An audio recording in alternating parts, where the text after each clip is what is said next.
La reunión estaba programada para las 2 de la tarde. En mi calendario decía simplemente check-in trimestral con Vanessa. Nada fuera de lo común. Llevaba 3 meses trabajando bajo la nueva directora de marketing, y hasta ese momento todo había sido correcto, aunque distante. Educada, pero fría. Subí al piso 12 con mi carpeta de informes bajo el brazo. 8 años de trabajo en esa empresa, construyendo puente tras puente con comunidades que históricamente habían sido ignoradas por la industria cosmética.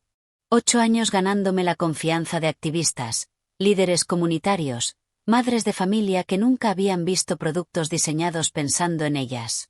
Ese era mi trabajo, directora de diversidad e inclusión en una marca de cosméticos que, al menos en papel, decía tomarse en serio la representación. La oficina de Vanessa tenía vistas al centro de la ciudad. Ventanales enormes, muebles escandinavos, una planta que probablemente costaba más que mi salario de una semana. Ella estaba sentada detrás de su escritorio, con el pelo rubio perfectamente liso cayendo sobre un blazer color marfil. 31 años, recién llegada de una agencia boutique en Nueva York, contratada para revolucionar nuestra presencia digital. Esas fueron las palabras exactas del comunicado interno. Siéntate, dijo sin levantar la vista de su portátil. Me senté. Coloqué la carpeta sobre mis rodillas. Mira, empezó, cerrando la laptop con un gesto seco. Voy a ser directa contigo porque respeto tu tiempo. Hemos estado evaluando toda la estructura del departamento de marketing, y hemos tomado algunas decisiones estratégicas. Algo en mi estómago se contrajo. Tu trabajo estos años ha sido académico. Muy bien intencionado, sin duda. Pero la realidad es que el mercado se mueve rápido, y necesitamos un enfoque más ágil, más visual, más conectado con lo que la gente realmente consume en redes sociales. Parpadeé. ¿Académico? Sí. Demasiado enfocado en procesos, en consultas interminables, en comités. La inclusión hoy no se construye en mesas de diálogo. Se construye con contenido auténtico, con historias que conectan emocionalmente. Vanessa, mi trabajo precisamente es asegurar que esas historias sean auténticas. Que cuando mostramos a alguien de una comunidad específica, esa persona esté realmente involucrada, que su voz importe, que no estemos simplemente usando su imagen. Ella suspiró. Como si yo fuera una niña que no entiende cómo funciona el mundo. Y ahí está el problema. Ese enfoque ya no encaja con la imagen de marca que estamos construyendo. Necesitamos movernos con más libertad creativa. No podemos estar frenando campañas enteras porque un comité consultivo tiene objeciones. Antes de continuar, si estás aquí es porque te gustan las historias donde las acciones tienen consecuencias reales. Suscríbete ahora y activa la campanita para no perderte ninguna historia como esta. Sentí como el calor subía por mi cuello. ¿Frenar campañas? Vanessa, mi trabajo ha evitado 3 crisis de reputación en los últimos 2 años. Cuando querían lanzar esa línea de productos, tribales, sin hablar con ninguna comunidad indígena, yo detuve eso. Cuando marketing quería contratar a influencers que habían hecho blackface, yo lo señalé. Exacto. Su tono no cambió. Y eso es exactamente lo que digo. Siempre poniendo frenos. Siempre diciendo que no. Las marcas que están ganando ahora son las que se atreven, las que toman riesgos. Los riesgos con la dignidad de las personas no son riesgos creativos. Son errores. Ella cruzó los brazos. Mira, no vine aquí a discutir filosofías. La decisión ya está tomada. Tu posición se elimina. Te daremos tu paquete de indemnización, 3 meses de salario, y una carta de recomendación. Recursos Humanos te contactará mañana con los detalles. El mundo se detuvo. Eliminan mi posición. Así es. Vamos a integrar los temas de diversidad de forma transversal en todo el equipo. No necesitamos un departamento separado. Eso en sí mismo es divisivo. Me quedé mirándola. A su rostro sin una sola arruga de preocupación. A sus uñas perfectamente pintadas de color nude. a la forma en que sostenía su café con leche de avena como si estuviéramos hablando del clima. ¿Algo más que quieras discutir?, preguntó. Me levanté. Las piernas me temblaban, pero mi voz salió firme. No. Creo que has dejado todo bastante claro. Perfecto. Ah, y por favor, entrega tu laptop y tu pase de acceso en recepción antes de las 5. No queremos que esto se alargue innecesariamente. Salí de esa oficina sin mirar atrás. El pasillo estaba lleno de gente trabajando en sus cubículos, ajenos a que acababan de destruir 8 años de mi vida en 14 minutos. Nadie levantó la vista. Nadie notó que yo caminaba hacia el ascensor con las manos apretadas en puños, mordiéndome el labio para no llorar ahí mismo, delante de todos. Cuando llegué a la planta baja y entregué mis cosas, la recepcionista me dio una sonrisa de lástima. Lo siento mucho, susurró. Gracias, dije. Y salí a la calle. Afuera hacía frío. Era octubre, y las hojas empezaban a caer. Me senté en un banco frente al edificio, con el bolso en el regazo, y por primera vez en años, no supe qué hacer a continuación. Los primeros días después del despido fueron raros. Despertar sin un lugar al que ir. Revisar el correo y no encontrar nada urgente. Silencio. Pero en ese silencio empecé a recordar cosas. Recordé mi primer día en la empresa, 8 años atrás.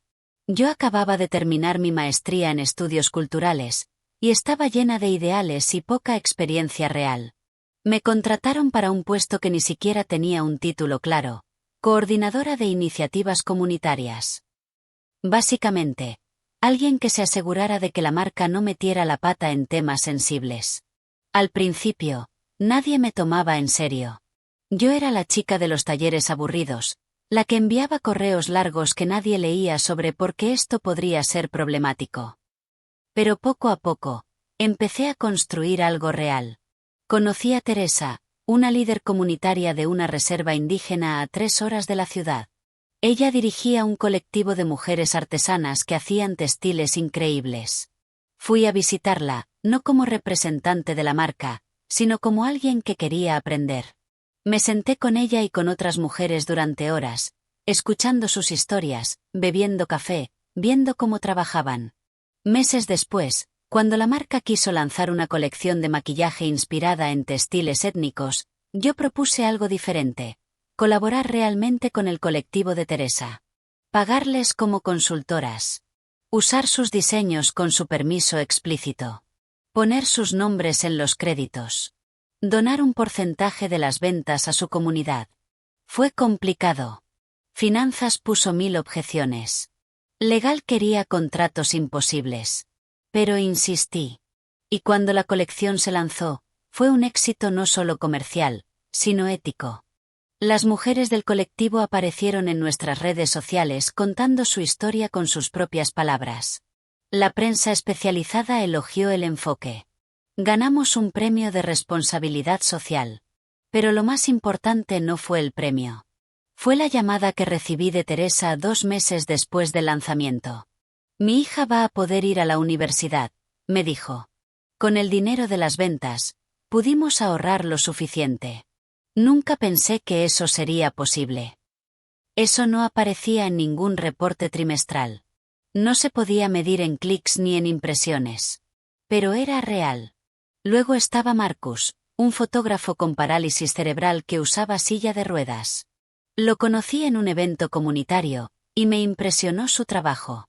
Propuse contratarlo para una campaña sobre belleza accesible.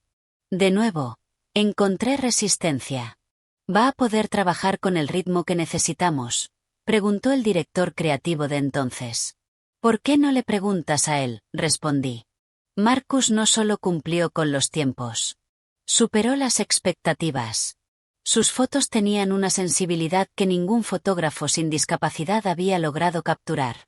Él entendía lo que significaba ser invisible, y sus imágenes hacían visible a personas que nunca habían sido vistas. Después de esa campaña, conseguimos que los espacios de la empresa fueran más accesibles. No porque yo lo exigiera, sino porque el equipo empezó a darse cuenta de que la inclusión no era un favor. Era simplemente diseñar las cosas bien desde el principio. También trabajé con Aisha, una activista musulmana que luchaba contra la islamofobia en la industria de la belleza. Durante 2 años, nos reunimos mensualmente. Ella me educó, con paciencia infinita, sobre lo que significaba llevar hijab y cómo las marcas cosméticas sistemáticamente ignoraban a las mujeres musulmanas en sus campañas. Cuando finalmente lanzamos una línea de productos de larga duración pensada para mujeres que cubren su cabello y necesitan que el maquillaje resista todo el día, Aisha lloró durante la presentación. Es la primera vez que siento que una marca realmente me ve, dijo. Todo ese trabajo. Todos esos años. Todas esas relaciones construidas con cuidado, con respeto, con tiempo. Para Vanessa, eso era académico. Para mí, era la diferencia entre usar a las personas y realmente incluirlas. Y ahora yo estaba afuera. Y todo lo que había construido estaba en manos de alguien que pensaba que la inclusión era un filtro de Instagram. 2 semanas después de mi despido, vi el primer anuncio. Estaba en mi apartamento, todavía en pijama a las 11 de la mañana, navegando sin rumbo en redes sociales, cuando apareció. Un vídeo pulido, con música emotiva, imágenes de mujeres de diferentes etnias sonriendo a la cámara. El logo de la marca aparecía al final con un mensaje: Belleza sin fronteras. Nuestra nueva campaña celebra la diversidad auténtica. Me quedé helada. La campaña mostraba a una modelo con lo que claramente era vestimenta ceremonial indígena. Tocados con plumas, patrones geométricos pintados en su rostro, joyería que cualquier persona con mínimo conocimiento reconocería como sagrada en varias culturas. Todo mezclado, sin contexto, como si fuera un disfraz exótico. Había una modelo en silla de ruedas. Sí. Pero la filmación estaba hecha en una locación con escaleras al fondo. Un mensaje sobre superar barreras que completamente ignoraba la ironía. Y había una mujer con hijab. Pero el maquillaje que llevaba era completamente inapropiado para cualquier mujer musulmana practicante.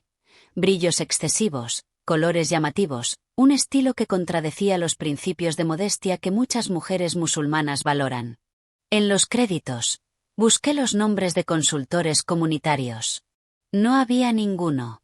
Busqué a las modelos en las redes sociales. La chica con el tocado de plumas era una influencer de Los Ángeles sin ninguna conexión con comunidades indígenas. La modelo en silla de ruedas no tenía ninguna discapacidad real. La silla era un prop, un accesorio para el mensaje. Me temblaban las manos. Llamé a Teresa. Ella ya lo había visto. ¿Cómo pudieron? Su voz sonaba rota. Ese tocado que están usando es sagrado. No es un accesorio. No es algo que cualquiera pueda ponerse para verse exótico. Punto. Ya no trabajo ahí, Teresa. Me despidieron. Hubo un silencio largo. ¿Te despidieron?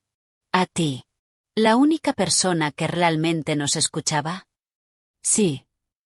Entonces ahora entiendo cómo pasó esto. También llamé a Marcus. Él estaba furioso. Usar una silla de ruedas como utilería. Como si la discapacidad fuera un disfraz que te pones para parecer inclusivo. ¿Sabes lo que eso nos dice a las personas que realmente vivimos con discapacidad?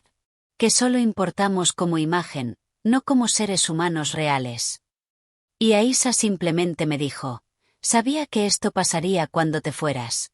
Lo sabía. Pasaron 3 días.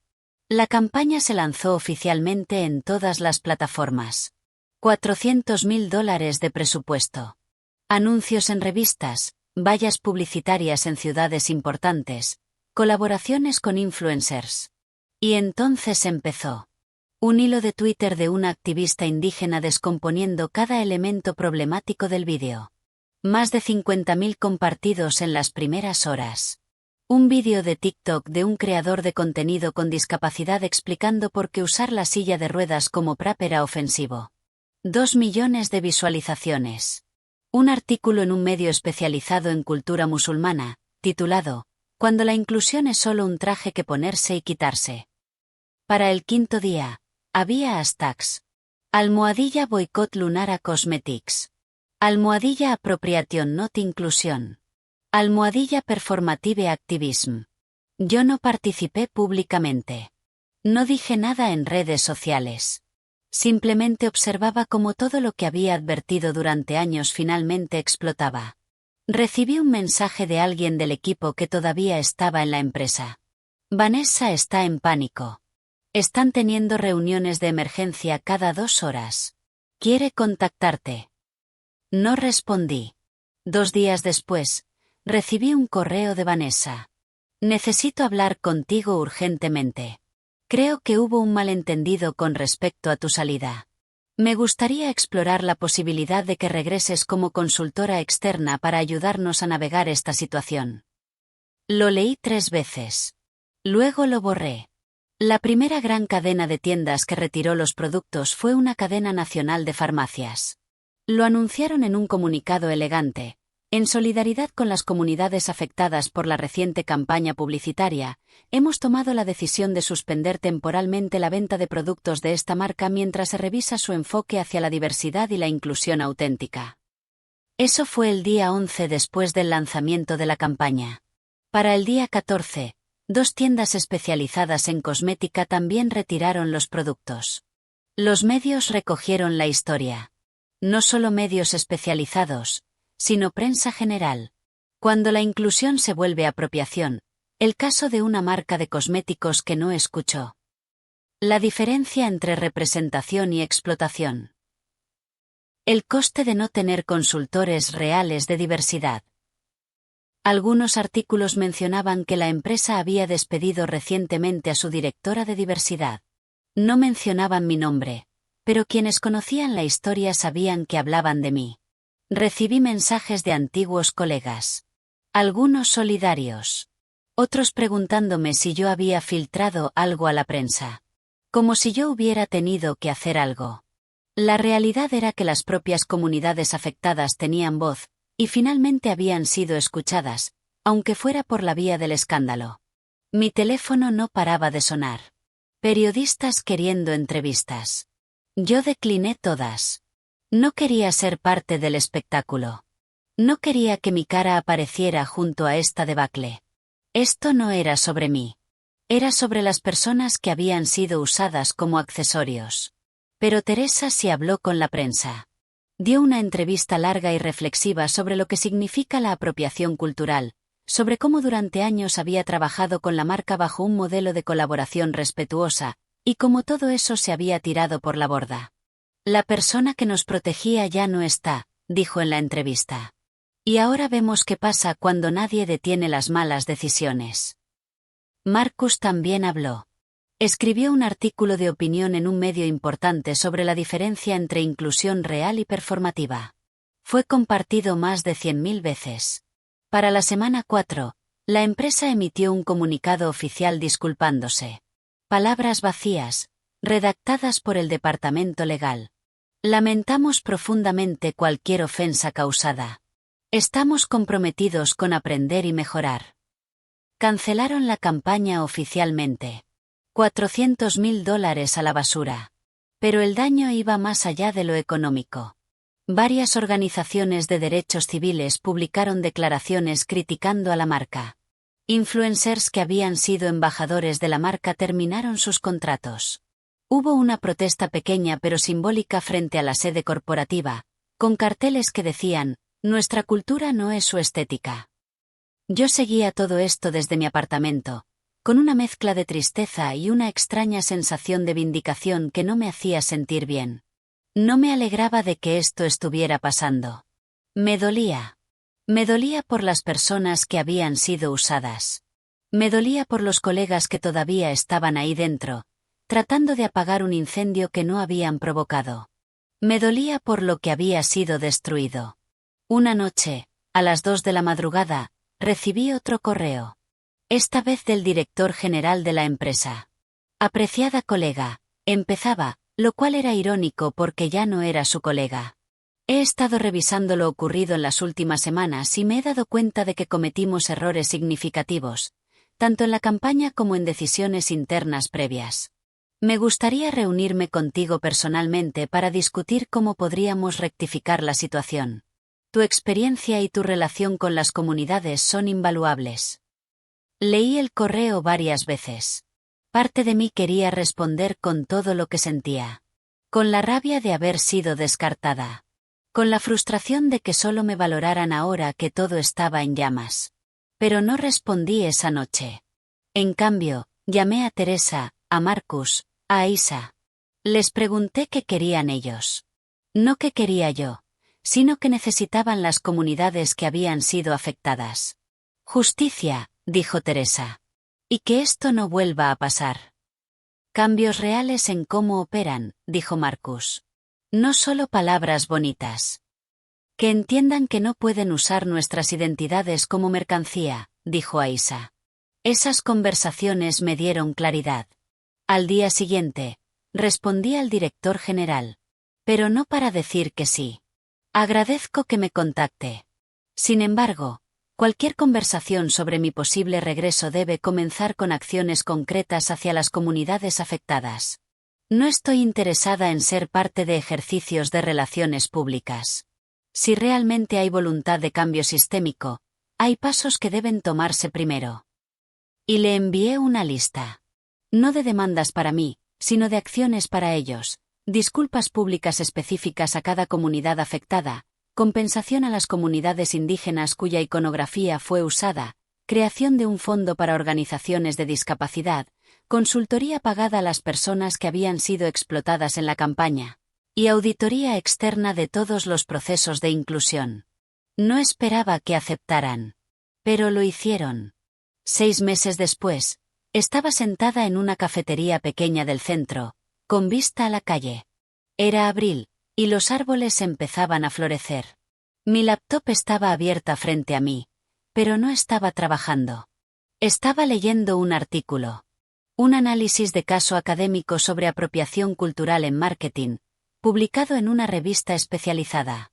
El caso que analizaban era exactamente el desastre de la campaña de mi antigua empresa. Sonreí al leer las conclusiones. Este caso ilustra la diferencia crítica entre consulta performativa y colaboración auténtica. La ausencia de profesionales capacitados en diversidad resultó en un coste no solo reputacional, sino ético. Cerré la laptop. No había vuelto a la empresa.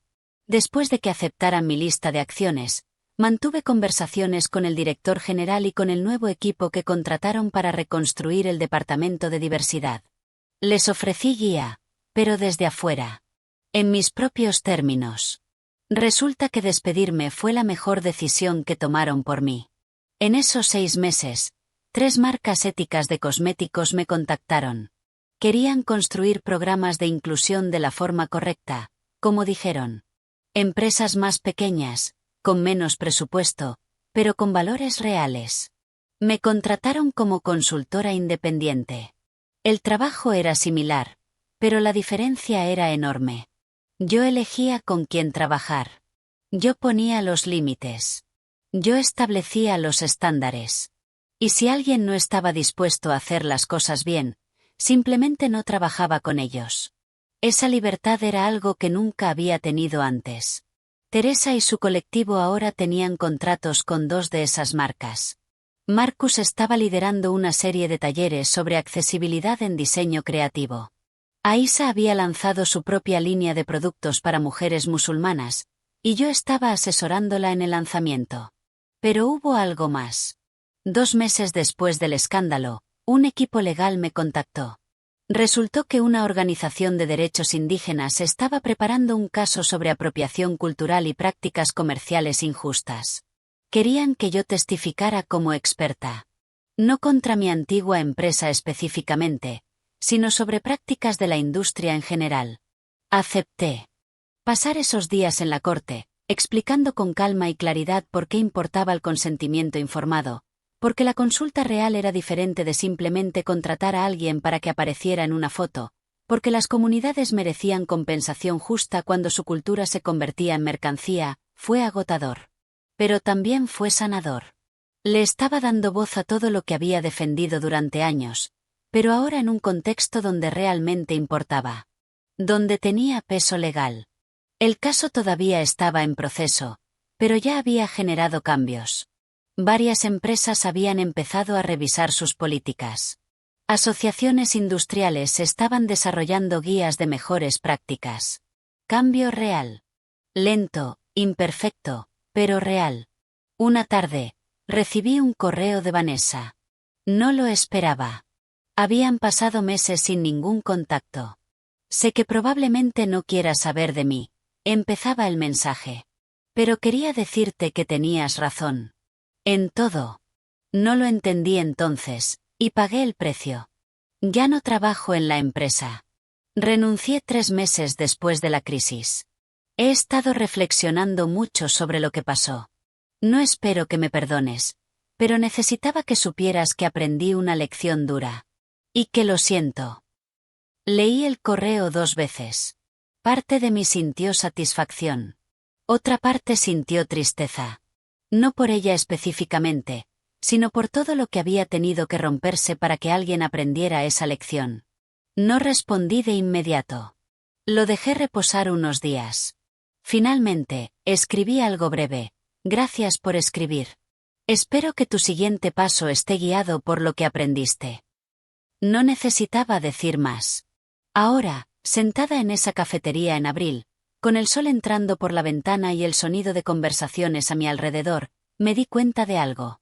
Este no era el final que había imaginado cuando salí de ese edificio 6 meses atrás, con las manos temblando y sin saber qué hacer.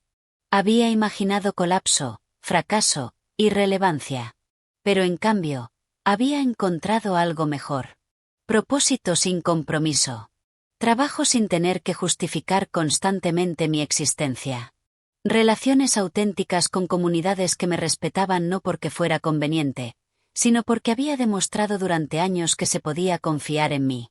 Y cuando las marcas grandes inevitablemente volvieran a meter la pata, como siempre lo hacían, ahí estaría yo. No para rescatarlas. No para hacer que se vieran bien. Sino para representar a las personas que merecían algo mejor. Mi teléfono vibró. Un mensaje de Teresa. ¿Sigues disponible para la llamada de mañana? Hay una marca grande que quiere hacer una colaboración real con nosotras, pero no vamos a firmar nada sin que tú revises el contrato primero. Sonreí. Por supuesto. Nos vemos mañana. Cerré el laptop, terminé mi café, y salí a la calle. El mundo seguía girando. Las empresas seguían cometiendo los mismos errores. Pero ahora yo estaba donde necesitaba estar. No dentro de un sistema roto tratando de arreglarlo desde adentro. Sino afuera, construyendo algo nuevo. Y eso, descubrí, era más que suficiente. A veces te despiden de lugares que te necesitaban, pero que no podían verte. Y resulta que eso no es el final de tu historia. Es solo el momento en que finalmente empiezas a escribirla tú misma. Si esta historia resonó contigo, dale like, suscríbete y compártela con alguien que necesite escucharla. Todos hemos estado en lugares donde no nos valoraron. Déjame un comentario. ¿Alguna vez te infravaloraron en un trabajo? ¿Qué pasó después? Tu historia también importa.